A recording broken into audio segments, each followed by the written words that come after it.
एक मोठी बातमी आपल्या समोर येते। अखेर रुपाली चाकणकरांची गच्छंती। मुख्यमंत्र्यांचे आदेश, भोंदूबाबाचे प्रकरण भोवले।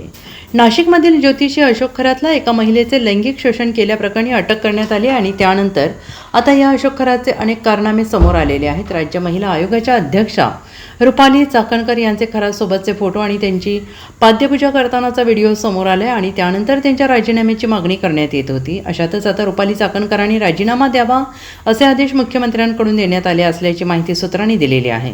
राज्य महिला आयोगाच्या अध्यक्षा रुपाली चाकणकर यांचे अशोक खरात सोबतचे फोटो आणि त्याची पाद्यपूजा करतानाचा व्हिडिओ समोर आलेला होता, त्यामुळे चाकणकरांवर टीका करण्यात येत होती। विरोधकांनी चाकणकर यांच्या राजीनाम्याची मागणी केली आहे, त्यामुळे आता मुख्यमंत्री देवेंद्र फडणवीस यांनी चाकणकरांना राजीनामा देण्याचे आदेश दिले असल्याची माहिती सूत्रांनी दिली आहे। Bureau report, SBN Marathi, Mumbai.